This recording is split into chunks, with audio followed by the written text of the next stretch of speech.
I was 31 years old and I was broke. Not the romantic kind of broke that makes for a good story at dinner parties. The real kind. The kind where you avoid answering the door because you already know who is standing on the other side. The kind where you rehearse excuses in the mirror for yourself because the excuses have stopped working on everyone else. I had a job. I had an income. I had every reason on paper to be doing fine. And yet every dollar that came in seemed to vanish before I could close my hand around it. I did not know where it went. I only knew it was gone. And then, not all at once, not in a dramatic flash, I began to understand something. Something so simple it embarrassed me. Something so obvious I almost dismissed it the first time I heard it. The problem was never my income. The problem was my relationship with my income. I did not need to earn more first. I needed to think differently first. And once I discovered the formula, 4 numbers, the purposes, 1 philosophy, everything changed. Not because the numbers were magic, but because the discipline behind them was. Stay with me, because what I am about to share with you is not a budgeting trick. It is not a financial hack. It is a way of seeing money that, once you see it, you cannot unsee.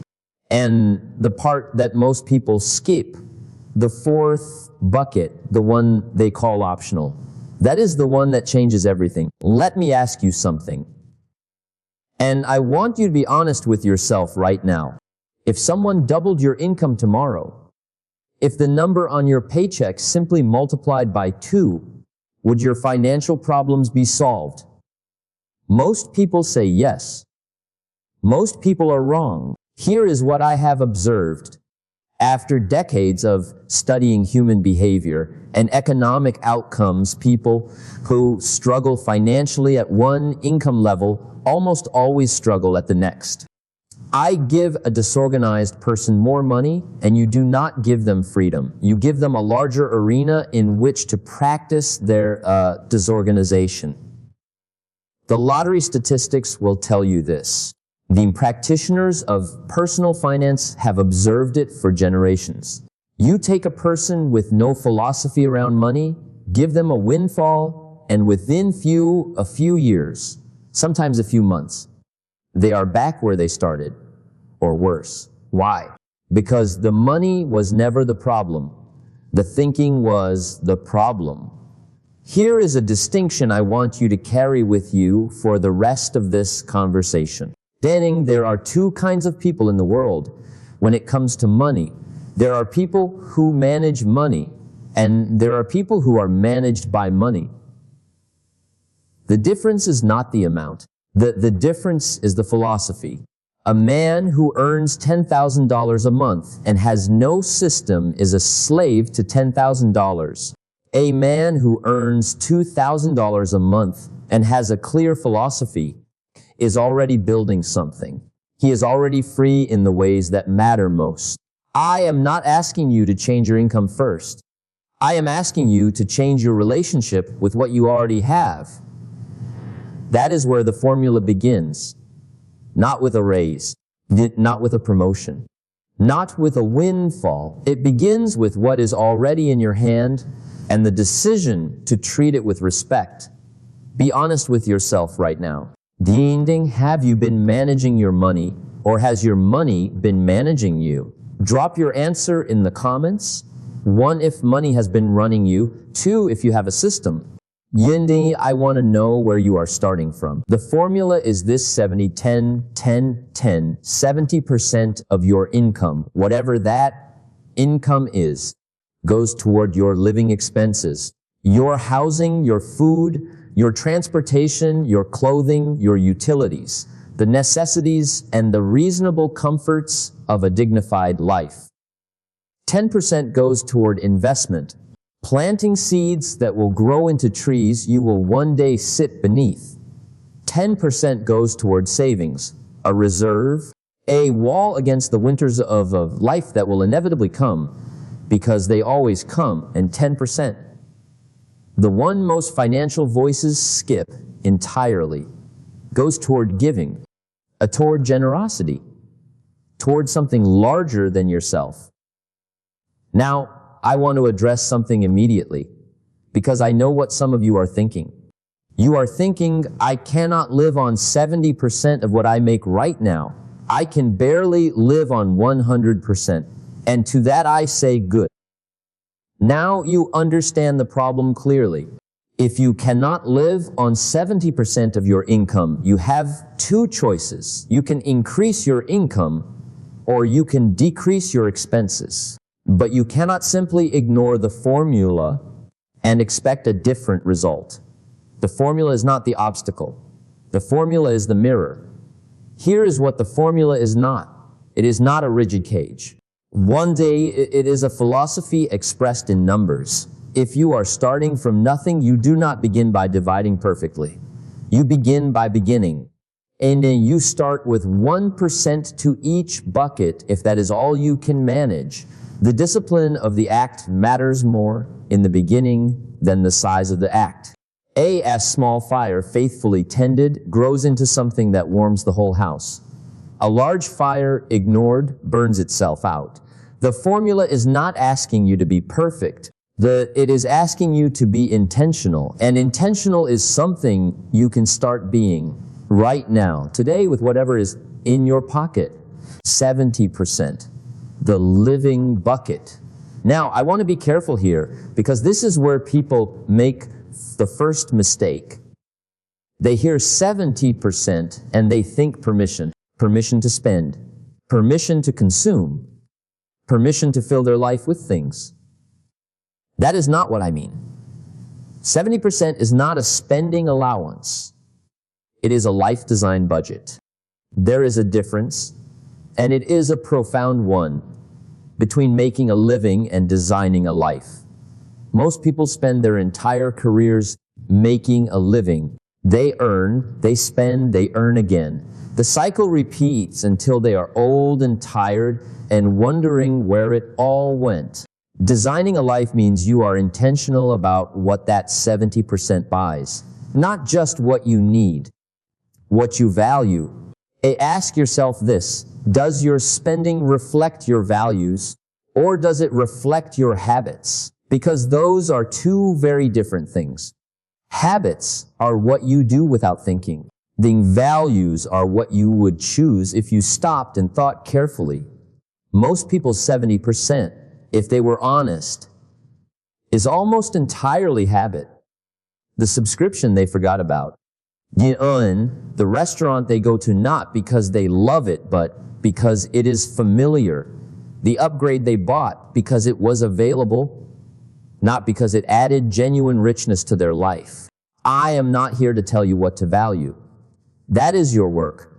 Your beautiful, difficult, necessary work. But I will tell you this: when you align your spending with your values, something remarkable happens. 70% feels like abundance.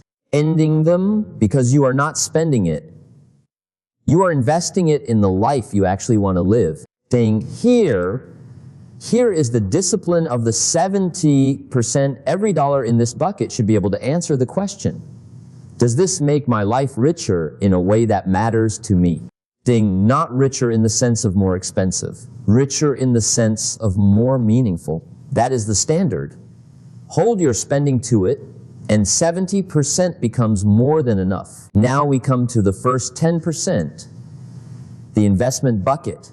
I want to tell you a parable, not because I invented it. The earth invented it long before any of us arrived, but because it contains a truth that no financial textbook has ever improved upon. The farmer does not eat his seed corn. Read that again. The farmer, who may be hungry, who may have mouths to feed, who may look at that seed corn and feel the very real pull of immediate need, does not eat his seed corn because he understands something that the hungry man without discipline cannot see. Eating the seed destroys the harvest. And the harvest is not just this year's food. It is next year's seed and the year after that. And the year after that, when you invest 10% of your income, you are refusing to eat your seed corn. You are saying to yourself, to the universe, to the future version of you who will one day need to rest, I am planting something today that I will not harvest for years. And I am doing it faithfully every single time, regardless of what the season feels like right now. Now, I am not going to tell you exactly where to invest. That is a conversation for qualified advisors, and the specifics depend on your situation, your age, your goals. But I will tell you the philosophy behind the investment bucket: you are buying time. Every dollar you invest is a small soldier you send out to work on your behalf while you sleep, while you eat, while you live your life. The magic of compounding, the way money grows upon itself over long periods, is not a financial concept. It is a philosophical one. It is the universe's reward for patience, or then for discipline, for the willingness to plant seeds you will never eat. Most people spend their entire lives working for money. The 10% investment bucket is how you begin, slowly, steadily, irreversibly, to make money work for you instead. If that idea just shifted something in you, leave a like right now. Not for me, for the version of yourself that needed to hear it. The second 10%, the savings bucket. And here I need to make a distinction, because investment and savings are not the same thing, and confusing them is a costly mistake. Investment is offense. You are sending money out into the world to grow and return multiplied. Savings is defense. You are building a wall, a reserve, a buffer between you and the inevitable disruptions of life. Because here is what I know about life. After many decades of watching it unfold, winter always comes. Not sometimes. Always. The seasons do not negotiate. Spring comes and things grows. Summer comes and things flourish. Autumn comes and the wise man harvests. And then winter comes, cold, indifferent, unconcerned with your plans or your feelings. And the question is not whether you prepared. The question is how well. Your savings bucket is your firewood. It is the reserve that lets you face the winter, the job loss, the medical expense, the unexpected repair, the season when income slows, without panic, without desperation, without making decisions from a place of fear. And this matters more than most people realize, because fear is a terrible financial advisor. When you have no reserve, every crisis becomes an emergency. And emergencies are expensive, not just in money, but in judgment. A desperate person pays more for everything. Ending, a desperate person takes the first offer because they cannot afford to wait for a better one. A desperate person makes decisions that compound the problem rather than solving it. The savings bucket is not just financial security. It is psychological security. It is the ability to think clearly when the world around you is demanding that you panic. Start with whatever you can. Even a small reserve, enough to handle 1 month of expenses, changes your relationship with risk. 2 months changes it further. Three months, and you begin to feel something that most people never feel about money: calm. Calm is underrated. Calm is, in fact, the foundation of every good financial decision you will ever make. And now we arrive at the fourth bucket, the third 10%. Giving. I can already hear some of you shifting. I can feel the resistance coming through the screen. You are thinking, I can barely cover my expenses, and you want me to give away 10%. That is the last thing I need to think about right now.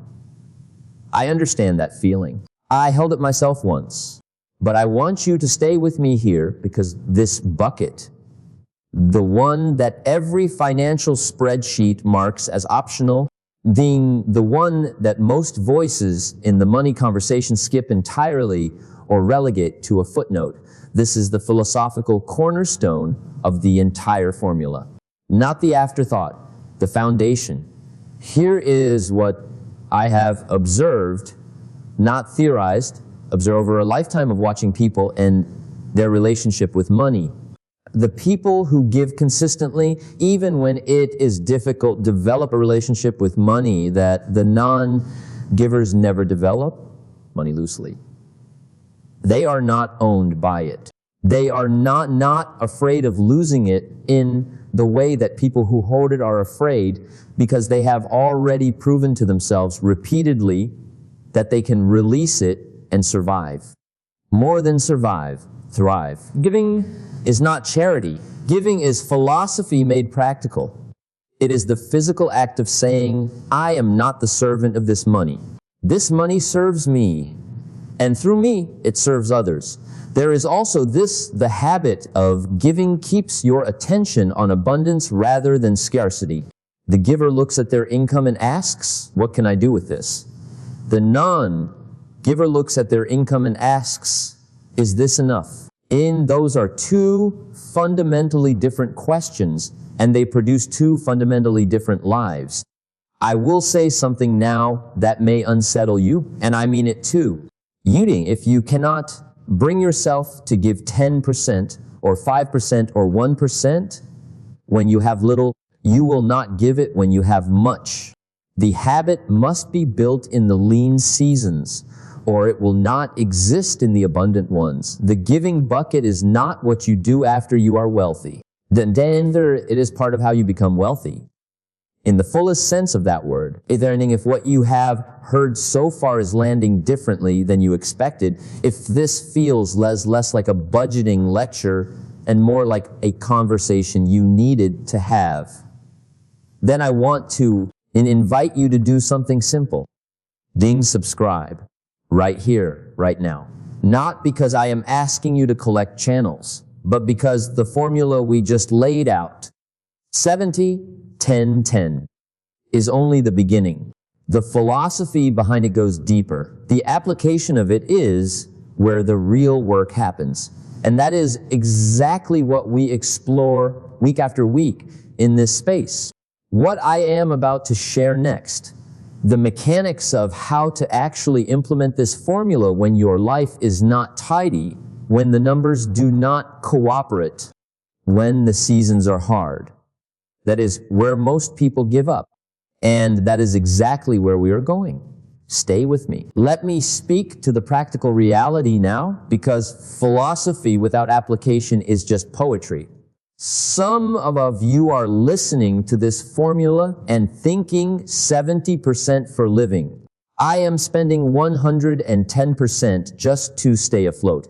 The formula sounds beautiful, but my life does not look like the formula. I hear you, and I want to tell you something important. The formula is not a judgment of where you are. It is a direction for where you are going. You do not begin by achieving the formula perfectly. You begin by beginning. You start with whatever percentage you can manage, even if it is 1% to each of the 310% buckets. Even if it is 50 cents in a jar on your kitchen counter. Here is why the act matters more than the amount in the beginning. You are training yourself. You are building a habit, and habits do not care about the size of the action. They care about the consistency of it. Then a person who puts $1 in an investment jar every single week is doing something far more important than a person who intends to invest $1,000 someday. The first person is becoming an investor. The second person is still becoming. And becoming is the work. Here is the practical starting point. Take your next paycheck, whatever it is, and before you do anything else, divide it. Not perfectly. Not in a way that solves everything. Just divide it. Set aside something, however small, for each bucket. Even if the investment jar gets $5 and the savings jar gets $5 and the giving jar gets $5. The act of division is the act of respect. You are telling your money you are not all the same. You have different purposes. Some of you will work for me. Some of you will protect me. Some of you will flow through me to others. That conversation between you and your money is where the formula begins to work, not in the spreadsheet, in the philosophy. I want to return to the 70% for a moment because I believe it deserves more attention than it typically receives. In our culture, the living bucket has become a battleground, not between you and your bills, between you and the idea of enough. Enough is a decision. Most people do not know that. They think enough is an amount. They think when I have this much, I will have enough. When I earn this much, I will have enough. When I can afford this house, this car, this vacation, then I will have enough. But enough is never an amount. Enough is a posture. It is a decision you make about how you see what you already have. And the person who has decided that enough is a decision lives differently inside the 70%. They do not feel deprived. They feel free. Then because they are not chasing a number that keeps moving. They are living a philosophy that stays constant. Now, I am not preaching poverty. I am not telling you to be satisfied with less than you deserve. I am telling you that the person who cannot be content with a little will not be content with a lot. I have watched it happen too many times to doubt it. The discipline of the 70% is this: then learn to live well within your means so that when your means increase, and they will, if you apply the formula faithfully, you do not simply expand your lifestyle to consume the increase. Then you expand your investment, you expand your savings, you expand your giving. That is how wealth is actually built. Not by earning more and spending more, by earning more and keeping the percentages. Every time your income grows, the formula grows with it. But only if you have already built the habit of living within the 70. That habit is built now. At whatever income you currently have. Let me talk about the investment bucket more specifically now, because I want you to understand not just what it does, but how it does it, and why time is the most important ingredient. Here is a truth that the financially wise have understood across every culture and every century. Money has a natural tendency to grow when it is planted correctly and left alone. The ancients called it usury. The moderns call it compound interest.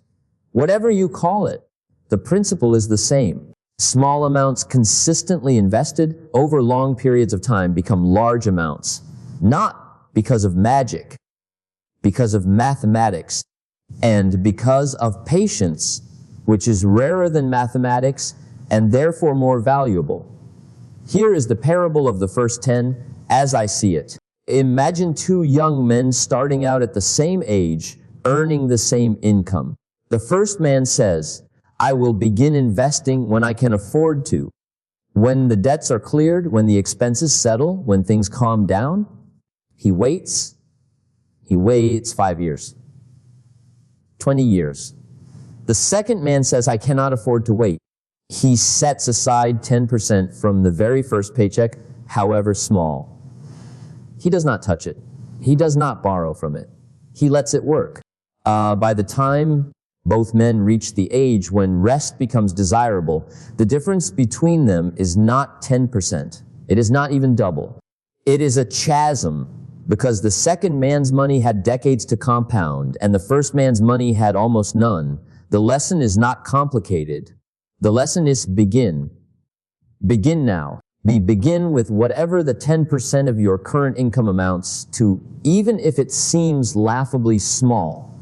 The size of the seed matters far less than the age of the tree. I want you to think about someone in your life who needs to hear this.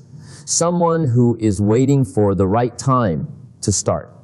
Send them this video. Because the right time was yesterday and the second best time is today. Let me tell you something about the ant. You have heard the story. The ant and the grasshopper. The grasshopper plays through the summer. The ant works and stores. And when winter comes, the grasshopper suffers, and the ant endures. It is one of the oldest stories human beings tell each other, and there is a reason it has survived this long. It is true, not just as a fable, as a description of how the world actually works. The seasons are not a metaphor, they are a law. Spring, summer, autumn, winter. In finances, as in nature, the cycle is real, and it does not wait for you to be ready. The savings bucket is your autumn work. It is the act of a person who has studied the seasons and decided not to be caught unprepared. Now, I want to address a question I hear often. How much savings is enough? What is the right reserve? Here is my answer: more than you have right now and less than you think you need. Start with 1 month of expenses, then work toward 3, then 6. The goal is not a specific number. The goal is the feeling of calm that comes with knowing the wind can arrive and you will not be destroyed by it. And here is something the savings bucket teaches you that nothing else can. It teaches you that you are capable of delayed gratification. That you can look at money and say, not yet. Aiding that you can hold something in your hand and choose not to spend it because the future version of you needs it more than the present version of you wants it. That discipline, the ability to delay gratification, is, in my observation, one of the most powerful predictors of long-term success in any area of life. Not just money, health, or relationships, character. The person who can wait for the right moment, who can hold steady when the impulse says spend, is the person who builds something lasting. The savings bucket is where you practice that discipline every month. Quietly, without applause. Ending, I want to come back to giving because I said it was the cornerstone, and I want to explain precisely why. Here is a question I have asked audiences for many years. What is the purpose of wealth? The answers are always the same: security, comfligacy, options. All of those are good answers. None of them are complete. The complete answer is this: wealth is the capacity to contribute to your own life, yes, but also to the lives of others. Contributing to your family, to your community, to causes larger than yourself. Wealth that only serves the person who holds it is not wealth. It is hoarding. And hoarding, whatever it looks like from the outside, feels like poverty from the inside. The giving bucket is not about charity in the conventional sense, though charity is a fine thing. It is about developing a philosophy of flow. Money is meant to move. It is meant to circulate. The person who hoards it stops the flow, and when the flow stops, something dies, not just in the economy, but in the person. I have met wealthy people who were miserable, and I have met people of modest means who were luminously alive. The difference, almost without exception, was generosity. The generous person lives in a world of abundance. The hoarding person lives in a world of scarcity, no matter how much they have accumulated. Now, where you give is your decision. I am not prescribing a cause or an institution. What I am prescribing is the habit, the 10%, the consistent, deliberate, philosophical act of releasing money into the world because you have decided that you are not its prisoner. And here is the distinction I want you to carry. Giving is not what you do after you succeed. You giving is part of the process by which you succeed. In the deepest, most complete sense of that word. And a person who gives consistently is a person who has decided at a fundamental level that they live in a world of enough. And that decision, that posture, changes everything about how they earn, how they save, how they invest, and how they live. Then tell me in the comments, have you ever experienced a moment when giving something away, money, time, attention, made you feel richer than you expected? I believe most of you have. And I believe that experience was trying to teach you something. Let me bring it all together now, because the formula is not 4 separate buckets. It is one philosophy expressed in 4 acts. 70% true, the act of designing a life, not just making a living, of spending with intention, aligned with values, content with enough. 10% investment, the act of planting seeds you will not eat, of trusting the future enough to sacrifice something in the present for it. 10% savings, the act of building walls against the winter, of preparing for the seasons you cannot control with the calm that preparation provides. 10% giving, the act of releasing money into the world, of proving to yourself repeatedly and deliberately that you are not owned by what you earn. These 4 acts, practiced consistently, do something that no single financial strategy can do. They change your identity. They change who you are in relation to money. And when your identity changes, your behavior changes. And when your behavior changes, your results change. Not all at once, not dramatically, but steadily, season after season, year after year. Here is the formula for failure as I see it. Spend everything you earn, save nothing, invest nothing, give nothing, and wonder why nothing changes. It is easy to do, and it is easy not to do. That is the tragedy of it. Here is the formula for success. Apply the 4 buckets, however imperfectly, beginning today. Keep applying them through the seasons. Resist the temptation to abandon the formula when winter comes, and watch slowly, then suddenly, as the life you designed begins to appear around you. And I want to leave you with one final thought. Most people spend their lives waiting for someone to hand them the formula, waiting for the right mentor, the right moment, the right amount of money to start. They wait, and while they wait, the seasons pass. I am telling you now, no one is coming with the formula on a silver tray. You have just heard it. It is in your hands. The question is not whether it works. It does, for anyone who applies it faithfully. The question is whether you will begin, not tomorrow, not when things settle, not when the income improves. Today, with what you have starting now. The end does not wait for summer to end before it begins to prepare. It begins in the abundance of summer, so that the poverty of winter never arrives. That is the formula. That is the philosophy. That is the life I am inviting you to build. I dare you to try for just 90 days. Apply the 4 buckets, however imperfectly, for 90 days, and come back to tell me what changed. Not just in your bank account, in how you feel about yourself. That is the real wealth. And it is available to you right now. Today, if you have made it this far, if you have sat with this formula and felt something shift, you are already different from the person who pressed play. That shift matters. Honor it. Subscribe to this channel, not because I am asking you to collect subscriptions, but because the work we do here, week after week, is exactly this: taking the philosophy of a life well lived and making it practical, personal, and actionable for the persons sitting exactly where you are right now. The 4 buckets we explored today are a beginning. The philosophy behind them goes deeper, ending the application of them in a real, imperfect, complicated life is where the real transformation happens. And that is what we do here. You have already invested 30 minutes in yourself today. That is not nothing. That is the first act of the formula.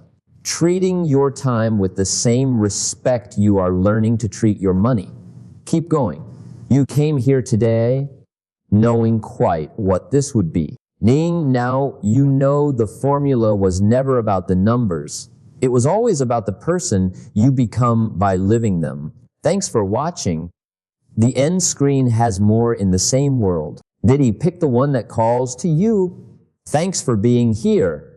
Pick whichever video on the end screen speaks to you next. Keep building.